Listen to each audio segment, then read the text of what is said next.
brutal attack just further proof, as the most recent stats show, that assaults on officers are on the rise. In a 2022 survey, 55% of ER doctors reported being physically assaulted, with almost all incidents involving patients and a third resulting in injuries.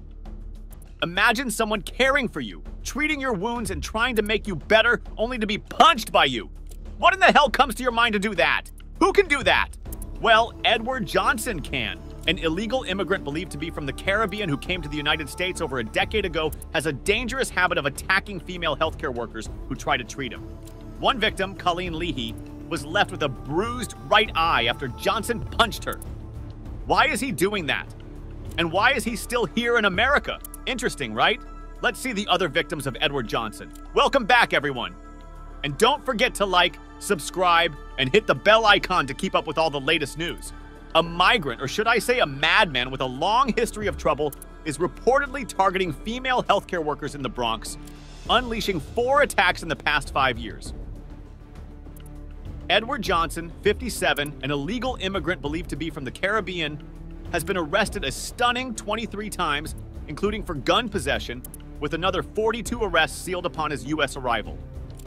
Evading supervised release, Johnson has a dangerous habit of attacking female healthcare workers when they try to help him. NYPD sources reveal he's assaulted nurses and doctors at least 4 times since 2019 across 3 Bronx hospitals. Colleen Leahy, an ER doctor at St. Barnabas, is a repeat victim, suffering attacks in July 2022 and again in September.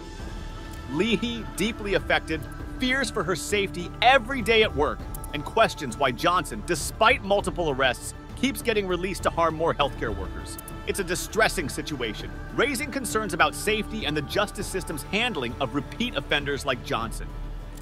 With such repeated assaults, healthcare workers' safety remains a pressing issue that needs urgent attention. Meet Chelsea Mora, a nurse working in New York City. In January, while doing her job at Jacobi Medical Center, something terrible happened. A man named Edward Johnson, who wasn't supposed to be in the U.S., attacked her. Johnson had done bad things before, but he was still out on the streets. Mora got hurt badly in the attack. She suffered a serious eye injury and now has nightmares and stress because of what happened. Mora told during an interview, ER nurse in Jacobi Hospital. I've been a nurse for 7 years, and this one incident on January 13 occurred when I was approaching the patient. She explained how tough it is for healthcare workers. They work long hours to help sick people only to get hurt themselves.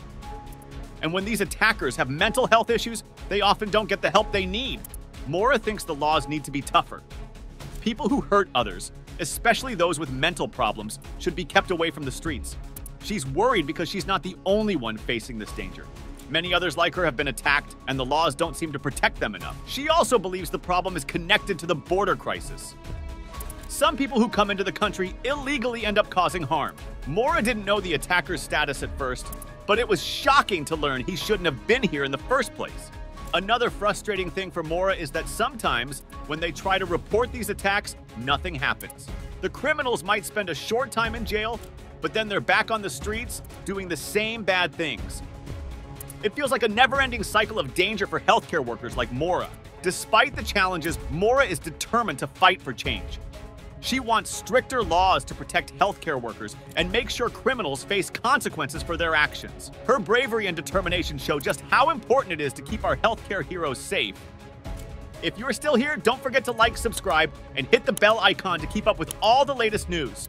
Colleen Leahy, an ER doctor at St. Barnabas, is another victim of Edward's violence.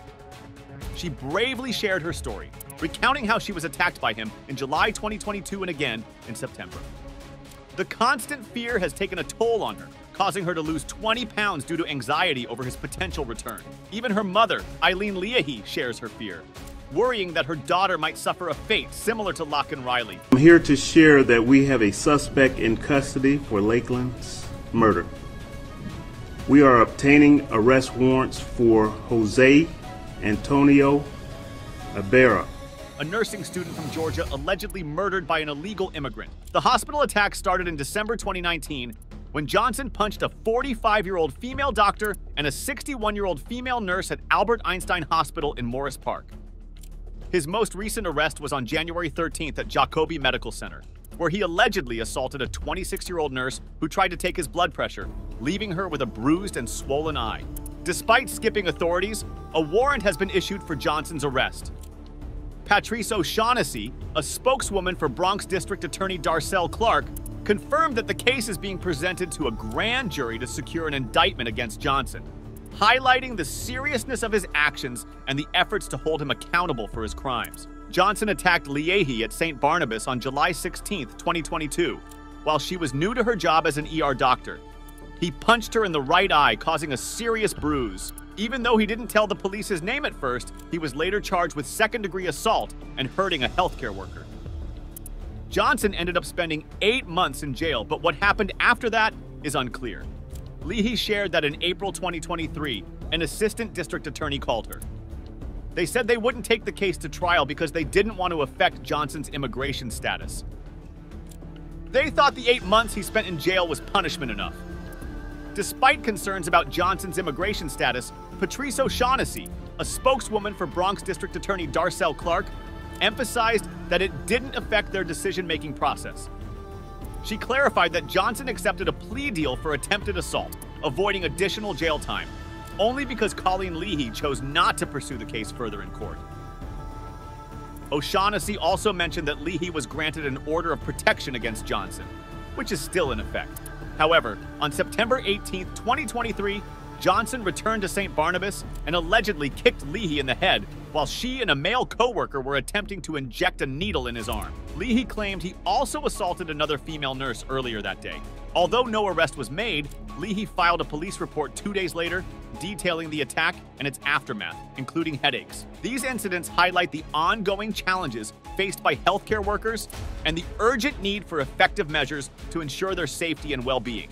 Some groups that oversee hospitals, like the Joint Commission, are already making rules to stop violence at work. In Virginia, they passed a law saying every emergency room must have a security guard there all the time. This is a good start, and other states should do the same. In government, they're thinking about new laws to protect healthcare workers. One idea is to make sure every healthcare employer has a plan to stop violence at work. Another idea is to make it a crime to hurt healthcare workers, just like how it's illegal to hurt people who work on airplanes.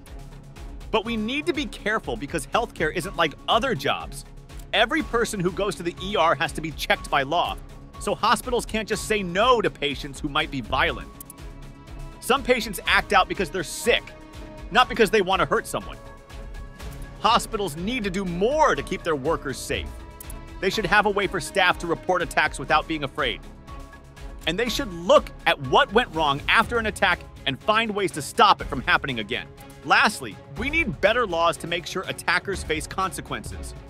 Chelsea Mora, a nurse, worries that some laws let attackers off too easy, so they just keep hurting people. Now, I think these soft on crime laws that are being implemented aren't helping us, like citizens of New York, aren't helping healthcare staff in dealing with these types of criminals.